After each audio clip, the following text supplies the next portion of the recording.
मेरी माताओं बहनों, ये आपका मंगलसूत्र भी बचने नहीं देंगे, यहां तक जाएंगे बेटा।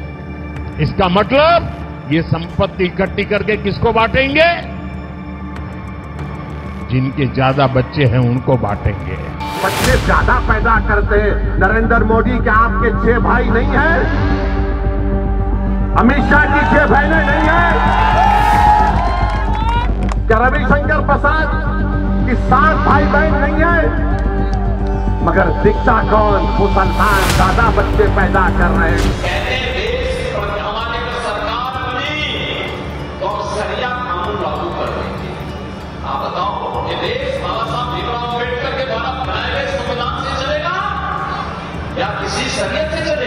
अगर वो इतने कॉन्फिडेंट होते कि उनको 400 सीटें मिलती तो शायद मेरे ख्याल में वो मांस मछली की बात नहीं करती, कौन क्या खाता है, वो मंगलसूत्र की बात नहीं करते।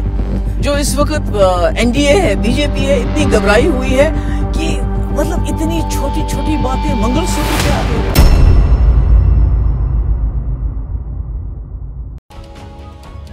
तो साफ लग रहा है कि 2024 का चुनाव गर्म होने लगा है। सियासत के तराजू में धर्म हावी होने लगा है। गली गली शोर है, 80 बनाम 20 वाली लड़ाई का जोर है। दरअसल कल प्रधानमंत्री मोदी ने मंगलसूत्र को लेकर एक बयान दिया था। पीएम ने कहा था कि विपक्ष सत्ता में आया तो मां बहनों के मंगलसूत्र लेकर मुसलमानों में बांट देगा। इस बयान के बाद विपक्ष हमलावर हो गया और इस शोर के बीच आज यूपी के सीएम ने शरिया कानून से देश चलाने वाला तीर चला दिया। कुल मिलाकर 24 के लोकसभा चुनाव में हिंदू मुसलमान का मुद्दा हावी हो चुका है। तो भारत की बात में मेरे साथ अब देखिए मोदी, मंगलसूत्र और मुसलमान के बीच घिरा चुनाव किस तरफ जा रहा है। ये कांग्रेस का मैनिफेस्टो कह रहा है कि वो माताओं बहनों का सोने का हिसाब करेंगे, उसकी जड़ती करेंगे, जानकारी लेंगे और फिर उस संपत्ति को बांट देंगे और उनको बांटेंगे जिनको मनमोहन सिंह जी की सरकार ने कहा था कि संपत्ति पर पहला अधिकार मुसलमानों का है। मेरी माताओं बहनों, ये आपका मंगलसूत्र भी बचने नहीं देंगे।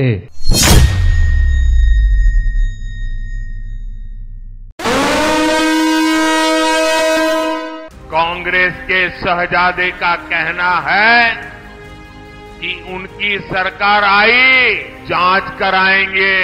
हमारे देश में माताओं बहनों के पास जो सोना होता है, कितना ही कम क्यों न हो, वो स्त्री धन होता है, पवित्र माना जाता है। उनका मंगलसूत्र, उस पर उन लोगों की नजर है।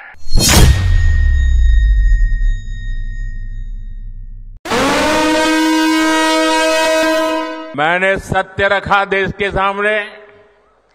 कांग्रेस आपकी संपत्ति छीनकर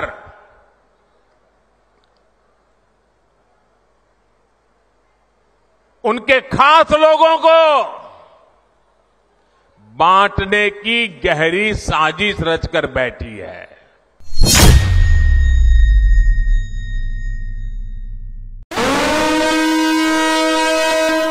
रविवार, सोमवार और मंगलवार लगातार 3 दिन तक प्रधानमंत्री मोदी ने अपनी चुनावी रैलियों में मंगलसूत्र के जरिए कांग्रेस पर अटैक किया है। ये 3 बयान बता रहे हैं कि कैसे पहले चरण के चुनाव के बाद अचानक मंगलसूत्र की एंट्री हो गई है।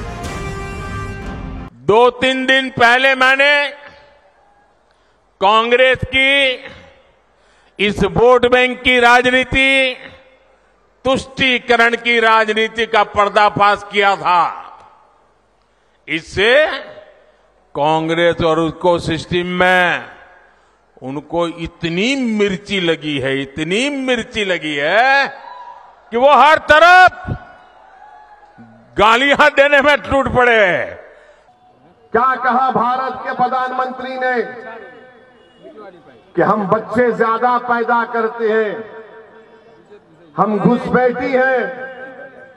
नरेंद्र मोदी ने कहा कि दौलत लेकर हमको बांट दी जाएगी। मोदी ने कहा, हमारी हिंदू बहनों को मोदी ने झूठ कहा कि तुम्हारा मंगलसूत्र छीन लिया जाएगा। नरेंद्र मोदी, तुम दुनिया के सबसे बड़े झूठे हो।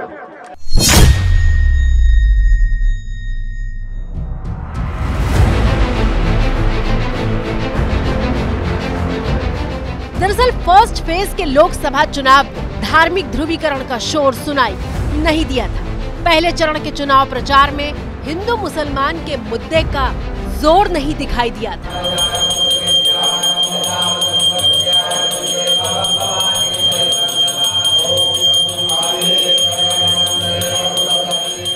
लेकिन जैसे ही पहले चरण का चुनाव खत्म हुआ, अचानक हर तरफ हिंदू और मुसलमान वाला शोर सुनाई देने लगा है।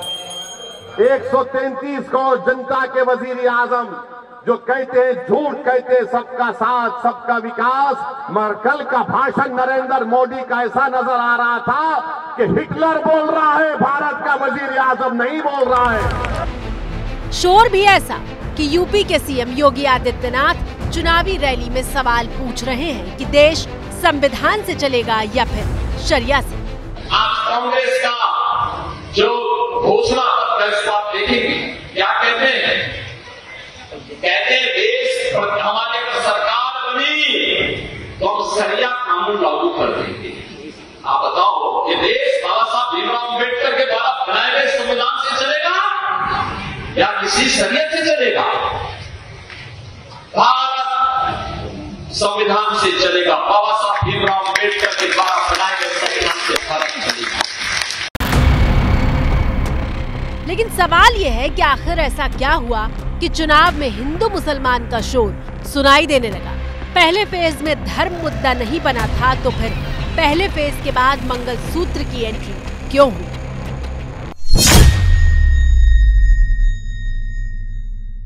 मैं आज कांग्रेस पार्टी को पूछना चाहता हूं, आपके घोषणा पत्र में सर्वे की बात है या नहीं है? राहुल बाबा देश के नाम में स्पष्ट करे।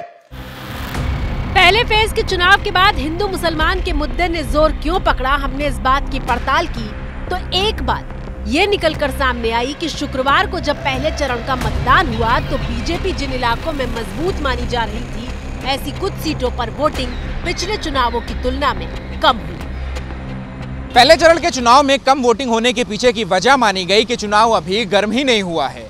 चुनाव में कोई मुद्दा बड़ा नहीं बन पाया, इसलिए लोग घरों से निकलकर वोट नहीं दे रहे हैं। लेकिन शुक्रवार को चुनाव खत्म होने के बाद शनिवार को रणनीति बनी और रविवार को राजस्थान के बांसवाड़ा की रैली में पीएम मोदी का ये बयान पूरे चुनाव की सबसे बड़ी सुर्खियां बन गया। जो गोल्ड है बहनों का और जो संपत्ति है, ये सबको समान रूप से वितरित कर दी जाएगी।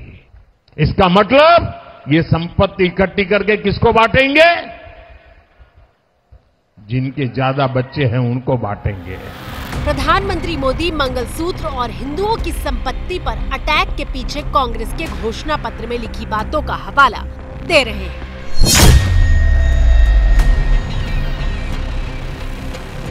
बार बार राहुल गांधी के एक बयान को कोट कर रहे हैं, तो हमने सबसे पहले राहुल गांधी के उस बयान को ढूंढने की कोशिश की। पड़ताल में सामने आई ये तस्वीरें जो 6 अप्रैल की हैं, जब राहुल गांधी ने न्याय पत्र के नाम से कांग्रेस के घोषणा पत्र की लॉन्च रैली का आयोजन हैदराबाद में किया था। हम कांग्रेस पार्टी का मैनिफेस्टो इनॉग्रेट करने आए हैं। और फिर हैदराबाद में ही अपनी इस रैली में राहुल गांधी ने एक बयान दिया था जिसमें उन्होंने आर्थिक सर्वे की बात कही। हमने वायदा किया है कि जैसे ही हमारी सरकार आएगी, जो हमने तेलंगाना में किया, जाति जनगणना को हम पूरे देश में इंप्लीमेंट कर देंगे। इसके बाद हम फाइनेंशियल और इंस्टीट्यूशनल सर्वे करेंगे, ये पता लगाएंगे किसके हाथों में है, कौन से वर्ग के हाथ में है। हालांकि ये बयान राहुल गांधी ने 6 अप्रैल को दिया था, लेकिन इसका इस्तेमाल बीजेपी ने पहले चरण के चुनाव में नहीं किया।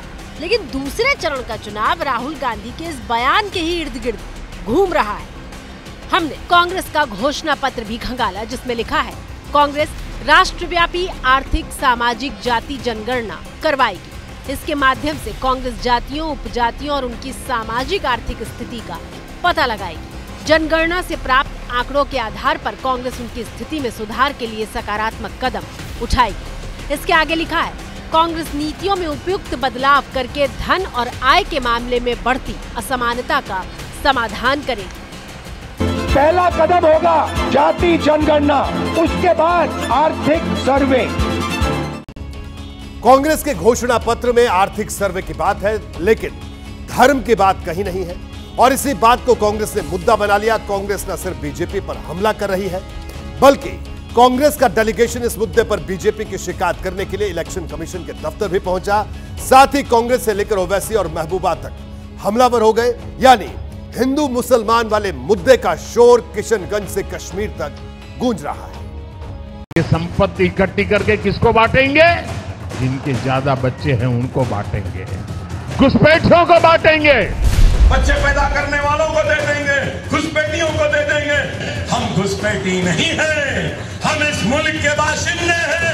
ये मुल्क हमारा था, हमारा है, हमारा रहेगा। बच्चे पैदा करने वालों को दे देंगे, घुसपैठियों को दे देंगे। सुन रहे हैं आप? लग रहा है कि बस इसी की कमी थी पूरे चुनाव में। एक दूसरे के चुनावी बयान पर गुस्से में नेता आग बबूला दिखाई दे रहे हैं। हमला मुसलमानों पर बताया गया तो खुद को मुसलमानों का सबसे बड़ा मसीहा बताने वाले असदुद्दीन ओवैसी तल्ख तेवरों में सामने आए और बिहार के किशनगंज की रैली में पीएम मोदी पर ताबड़तोड़ हमले किए। पार्लियामेंट में 10 मरतबा 10 साल में सवालात पूछे गए, बताओ कितने घुसपैठी भारत में आए। मोदी की सरकार के पास कोई जवाब नहीं था और बोलते घुसपैठी आए। अरे कहां से आ रहे घुसपैठी? अरे घुसपैठी आ रहे तो मोदी तुम क्या चाय पीकर सो रहे थे? रोकना था उनको। ये मुल्क हमारा था। सिर्फ ओवैसी ही नहीं, उनके छोटे भाई अकबरुद्दीन भी मोदी के बयान पर तीखे प्रहार कर रहे हैं। 140 करोड़ के वजीर आजम को क्या ये जेब देता है ऐसे जुमले कि मुसलमानों को तकसीम करेंगे?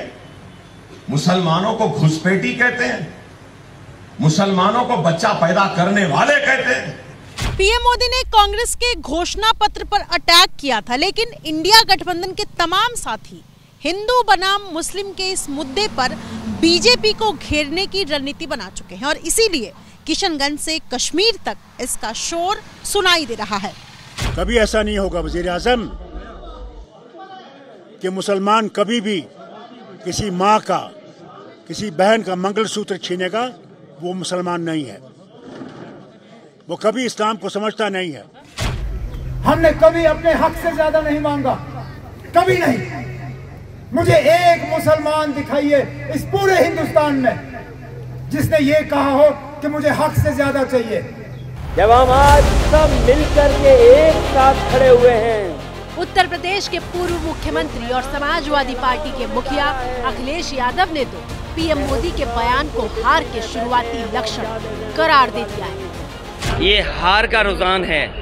मैंने इसीलिए कहा कि इलेक्शन खत्म होने के बाद चुनावी परिणाम के रुझान आते हैं, लेकिन ये तो चुनाव का पहला चरण खत्म हुआ है, उसी में रुझान आने लगे हैं।